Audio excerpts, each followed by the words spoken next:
Hello friends, कैसे हैं आप सभी। स्वागत है आपका एक बार फिर से हमारा यूट्यूब चैनल ड्रीम आईएएस पे। उम्मीद है आप अच्छे से पढ़ रहे होंगे, मजे कर रहे होंगे। आज है 26 फरवरी और देखते हैं आज प्रश्नों का डिस्कस करते हैं।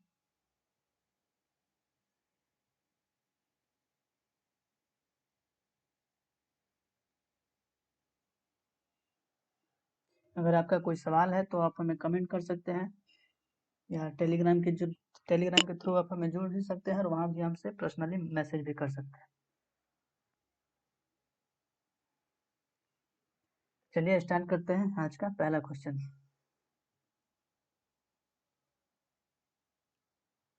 निम्नलिखित में से किसने हाल ही में अपने प्रवासी राष्ट्रीय नीति को प्रवासी मजदूरों पर प्रकाशित किया है? तो ये किसके द्वारा किया गया है? तो ये नीति आयोग के द्वारा किया गया है। नीति आयोग के द्वारा एक ड्राफ्ट नेशनल पॉलिसी तैयार किया गया है। नेशनल पॉलिसी का एक ड्राफ्ट तैयार किया गया है माइग्रेंट्स वर्कर के लिए।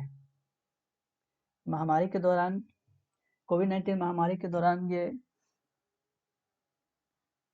कोविड-19 महामारी के दौरान लगभग 10 मिलियन प्रवासी मजदूर अपने घर को लौटने के लिए मजबूर हो गए।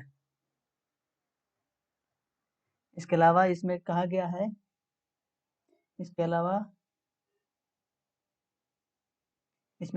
कि प्रवासी मजदूरों के लिए cash transfer, special quarters and reservation की व्यवस्था किया जाएगा भारत में।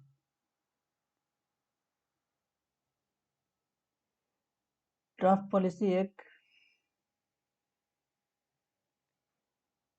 पॉलिसी इसमें 2017 की एक रिपोर्ट में यह भी कहा गया है कि प्रवासी श्रमिकों को अन्य भी सभी श्रमिकों के साथ एकीकृत किया जाना चाहिए, ताकि जो ठेकेदार होते हैं उसके द्वारा श्रमिकों के शोषण नहीं किया जा सके।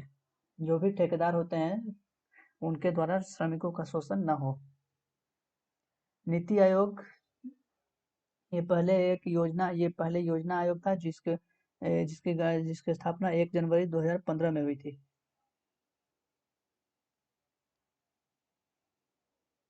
इसके हेड मुख्यालय नई दिल्ली में है। अध्यक्ष इसके नरेंद्र मोदी, उपाध्यक्ष राजीव कुमार है और सीईओ कौन है? अमिताभ कांत।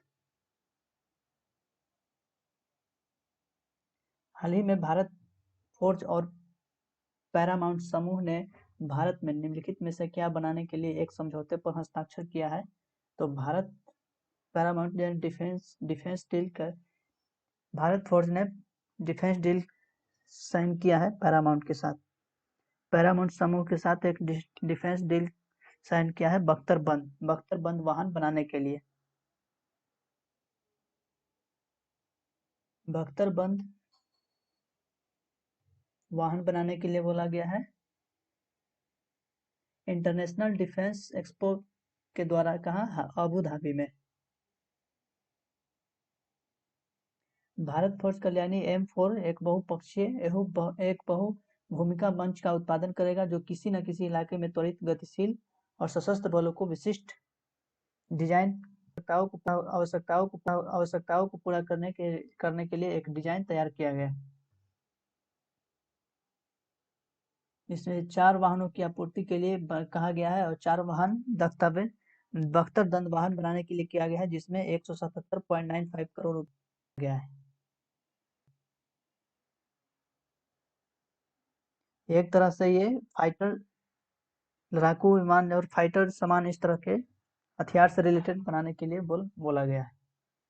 भारत फोर्ज लिमिटेड जिसकी स्थापना 1961 में हुई थी डॉक्टर नीलकंठ राव कल्याणी के द्वारा। इसका हेडक्वार्टर महाराष्ट्र के पुणे में है। इसका अध्यक्ष है बाबा कल्याणी और यह उद्योग धातु मशीनरी इंजीनियरिंग के लेवल के ऊपर काम करता है। इस तरह की मशीनरी का पैरामाउंट ग्रुप जिसकी स्थापना 1994 में हुई थी। ये इसके संस्थापक है आइवर इचोकोविच। इसका हेडक्वार्टर कहाँ है? दक्षिण अफ्रीका के जोहान्सबर्ग में। इसके सीईओ है जॉन क्रेन। उद्योग रक्षा, एयरोस्पेस और जहाज निर्माण के लिए ये ग्रुप है। भारत किस राज्य का बागवानी विभाग फूलों का प्रसंस्करण केंद्र स्थापित करेगा? तो कर्नाटक के द्वारा किया गया है।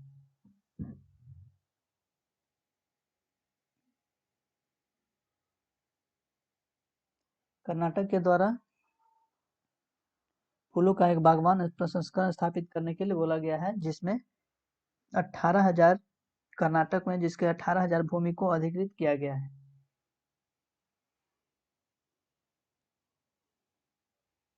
इसके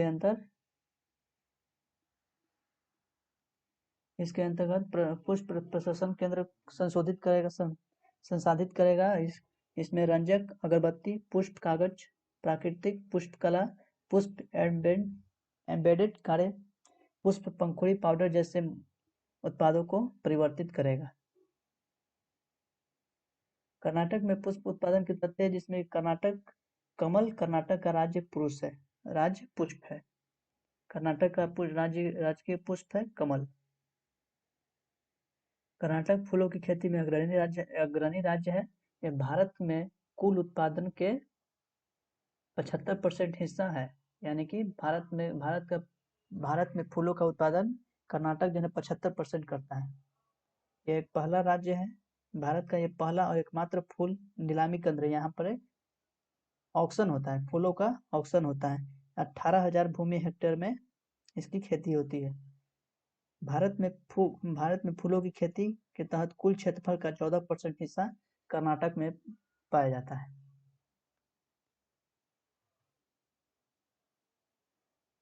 उत्तर प्रदेश का कौन सा हवाई अड्डा अंतर्राष्ट्रीय उड़ानों को संचालित करने वाला अपना तीसरा हवाई अड्डा बन गया है?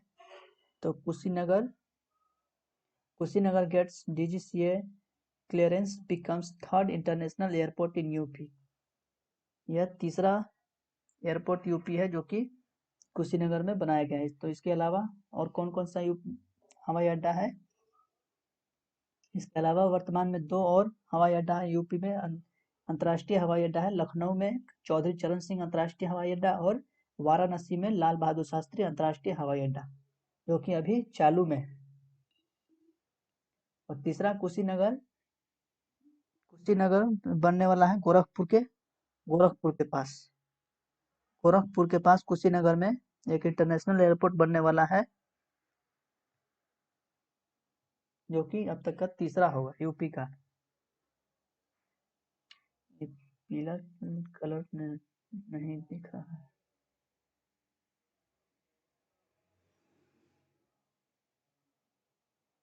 नई दिल्ली में बड़े बांधों संगोष्ठी पर अंतर्राष्ट्रीय आयोग का गठन किसके द्वारा किया गया है? तो श्री गजेंद्र सिंह शेखावत के द्वारा।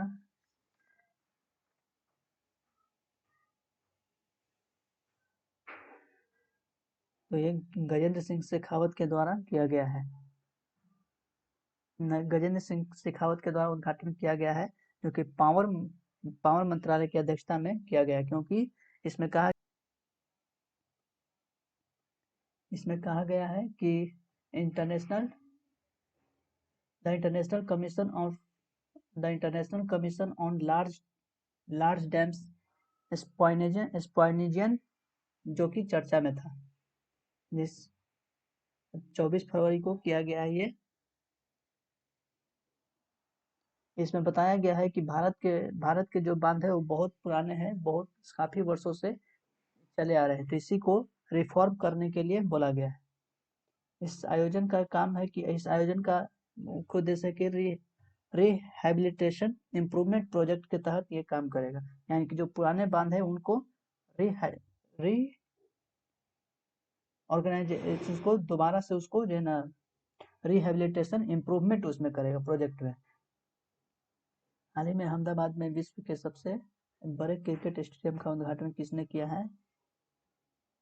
तो ये किसके द्वारा किया गया है? राष्ट्रपति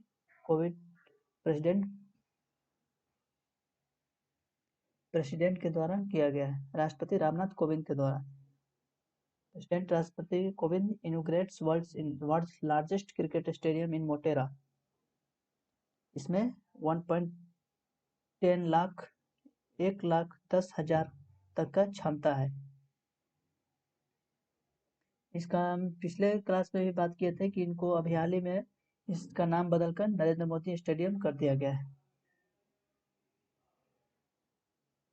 ये अहमदाबाद के मोटेरा में है, दुनिया का सबसे बड़ा क्रिकेट स्टेडियम है। इसके उद्घाटन जिसमें उद्घाटन के समय राष्ट्रपति रामनाथ कोविंद, गृह मंत्री अमित शाह की उपस्थिति में इसका उद्घाटन किया गया है।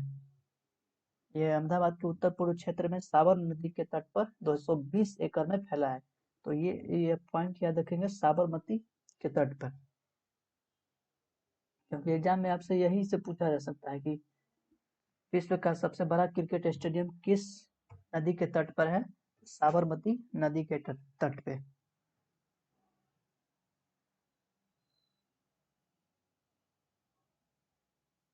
2 मार्च से 4 मार्च 2021 तक वर्चुअल मैरीटाइम इंडिया समिट 2021 का उद्घाटन किसके द्वारा किया गया है? तो मैरीटाइम इंडिया समिट ऑर्गेनाइज किया गया है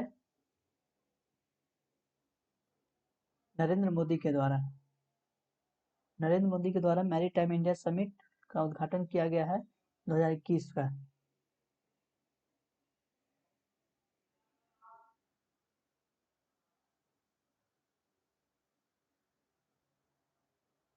इसके तहत इसमें कहा गया है कि समुद्री सीमा की सिक्योरिटी को लेकर और व्यापार के उद्देश्य से इसका आयोजन किया गया है। इसका विषय क्या है? भारतीय समुद्री क्षेत्र में व्यापार के संभावित अवसरों की खोज करना और भारत को आत्मनिर्भर भारत बनाने के उद्देश्य से इसको किया गया है।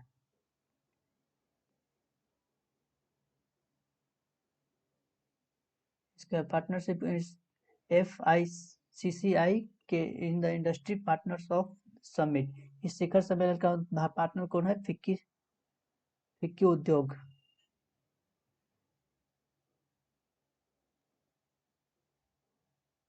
शिखर सम्मेलन का उद्देश्य भारतीय बंदरगाहों और समुद्री क्षेत्र में घरेलू और अंतर्राष्ट्रीय निवेश को बढ़ावा देने के लिए किया गया है।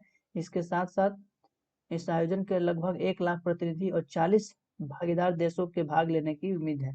इसमें 40 और कंट्री भी 40 और कंट्री भी सपोर्ट किया जाएगा। 40 और कंट्री ने सपोर्ट करने के लिए बोला है।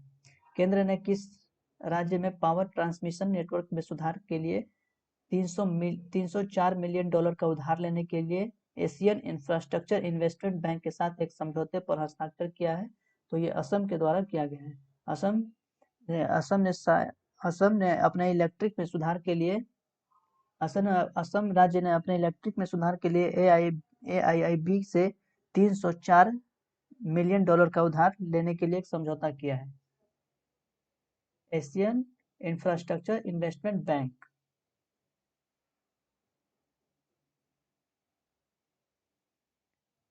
इसमें विश्वसनीयता, क्षमता और सुरक्षा में सुधार करने का लक्ष्य रखा गया है।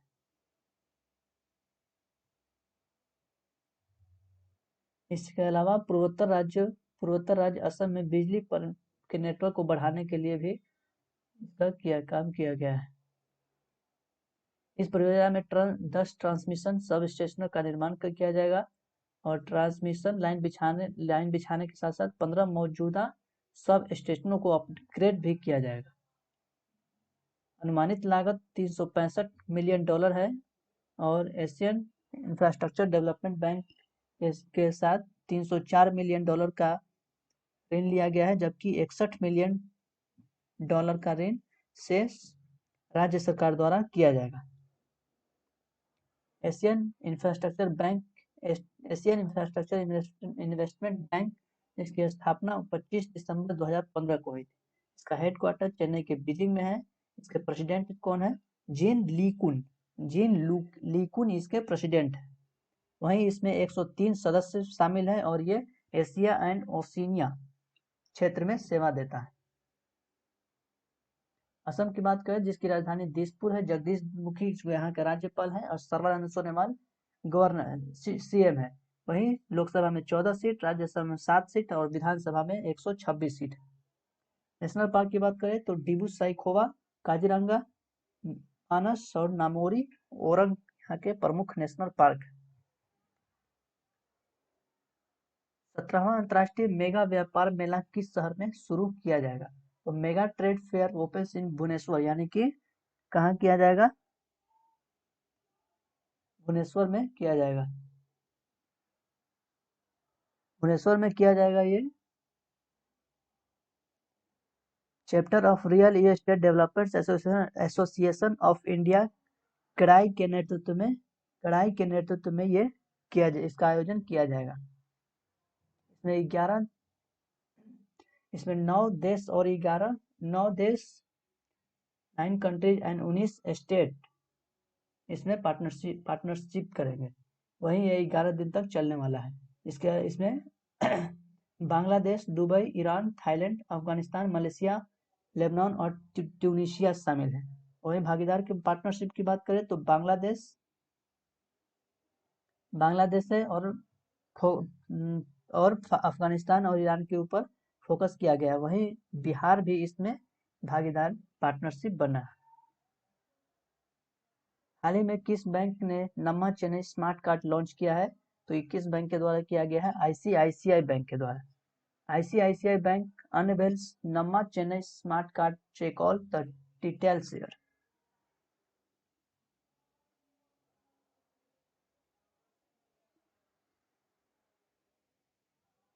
यह greater Chennai corporation Chennai smart city limited के द्वारा लॉन्च किया गया है नम्मा चेन्नई स्मार्ट कार्ड। इसमें ई कॉमर्स वेबसाइट के साथ भी खुदरा भुगतान की सुविधा प्रदान करेगा। ये एक रुपे कार्ड भी लॉन्च किया है। इसका मुख्य उद्देश्य ऑनलाइन बिल पेमेंट करने में सुविधा होगी। आईसीआईसीआई बैंक, जिसकी स्थापना 5 जनवरी 1994 को हुई थी, गुजरात के बड़ोदरा में,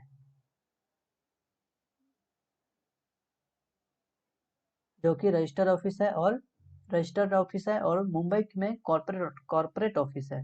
वही चेयरमैन गिरीश चंद्र चतुर्वेदी और एमडी और सीईओ है संदीप बख्शी। क्वेश्चन नंबर 11, हाल ही में निम्न में से किसको भ्रष्टाचार विरोधी पुरस्कार से सम्मानित किया गया? तो ये किसको किया गया है? अंजलि भारद्वाज को, जो कि एक आरटीआई एक्टिविस्ट है। यूएस एंटी करप्शन अवार्ड से सम्मानित किया गया है। ये आरटीआई एक्टिविस्ट है।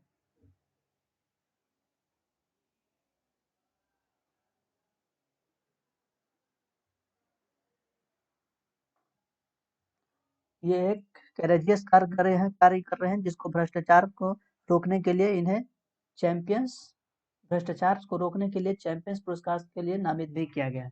इसमें इनको 12 साहसी व्यक्तियों में से एक माना गया है।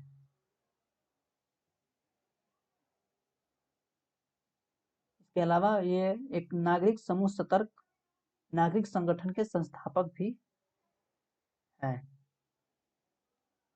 यह पुरस्कार किस उद्देश्य से दिया जाता है? तो ये एंटी करप्शन चैंपियंस अवार्ड्स की घोषणा एंटी करप्शन चैंपियंस अवार्ड के थ्रू दिया जाता है। यानी कि जो भी व्यक्ति भ्रष्टाचार के खिलाफ काम करते हैं उनको इस अवार्ड से सम्मानित किया जाता है।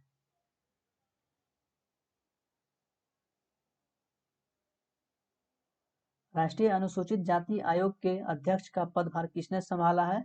तो ये Vijay Sampla, former union minister Vijay Sampla, जिन्होंने national commission for schedule caste chairman के पदभार संभाले हैं।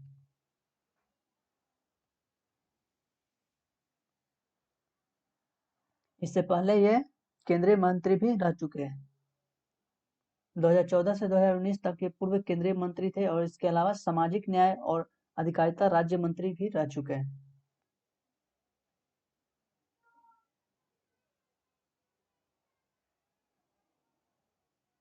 ये सामाजिक आर्थिक विकास और उनके खिलाफ अत्याचार को रोकने के लिए ये काम करते हैं। आरबीआई ने साइबर धोखाधड़ी पर जागरूकता अभियान के लिए किस पंजाबी रैपर को नियुक्त किया है? तो ये एक विरुस करके रैंप सॉन्गर है, जो कि रैंप कहता है इसको, अवेयरनेस बढ़ाने के लिए आरबीआई के द्वारा बोला गया है। अवेयरनेस कैंपेन चलाने के लिए बोला गया है। इस अभियान में वीरूस को लोकप्रिय 2017 में एक हिट हुई थी बम भोले। अब इसके अलावा इन्होंने अभी हाल ही में जो एक लक्ष्मी बम करके जो उसमें भी ये गाना गाए। Dada Saheb Phalke international film festival awards 2021 से क्रिटिक्स बेस्ट एक्टर के रूप में किसे सम्मानित किया गया है? तो ये सुशांत सिंह राजपूत को मरणोपरांत के लिए पद्म अवार्ड दिया गया है। सुशांत सिंह राजपूत को ऑनर किया गया है, देश मरणोपरांत के लिए अवार्ड दिया गया है। ये प्रतिष्ठित दादा Saheb Phalke international film festival 2021 की घोषणा की गई, जिसमें ये भारतीय सिनेमा, टेलीविजन, संगीत और ओटीटी को सर्वश्रेष्ठ सम्मान दिया गया। दिवंगत अभिनेता सुशांत सिंह राजपूत को मरणोपरांत क्रिटिक्स बेस्ट एक्टर के पुरस्कार से सम्मानित किया गया। इसके अलावा और हम बात करें तो और किसको किसे पुरस्कार दिया गया है, तो बेस्ट एक्टर फीमेल को दिया गया है दीपिका पादुकोण के लिए छपाक मूवी के लिए। वही बेस्ट एक्टर मेल की बात करें तो अक्षय कुमार को दिया गया है लक्ष्मी फिल्म के लिए। क्रिटिक बेस्ट एक्ट्रेस दिया गया है कियारा आडवाणी के लिए। क्रिटिक्स बेस्ट एक्टर दिया गया है सुशांत सिंह राजपूत को दिल बेचारा मूवी के लिए। वहीं बेस्ट फिल्म तान्हाजी को दिया गया है। मोस्ट वर्सेटाइल एक्टर के मेनन करके हैं। फोटोग्राफर ऑफ द ईयर दिया गया है डूबो रोतानी को। बेस्ट वेब सीरीज दिया गया स्कैम 1992 को। एल्बम ऑफ द ईयर दिया गया है तितलियन को। और outstanding contribution of literature in India cinema दिया गया है चेतन भगत को। क्वेश्चन नंबर 15, कौन सा खिलाड़ी 100वें टेस्ट खेलने वाला कपिल देव के बाद दूसरा भारतीय तेज गेंदबाज बन गया है? तो ये कौन बने हैं? ईशांत शर्मा ने अभी दूसरे भारतीय सीमर बन गए हैं जो कुल मिलाकर 11वें टेस्ट में पहुंच गए। इसके अलावा कपिल देव ने 131 मैच खेले। ईशांत शर्मा ने 32 टेस्ट में 32.22 की औसत से 302 विकेट ली।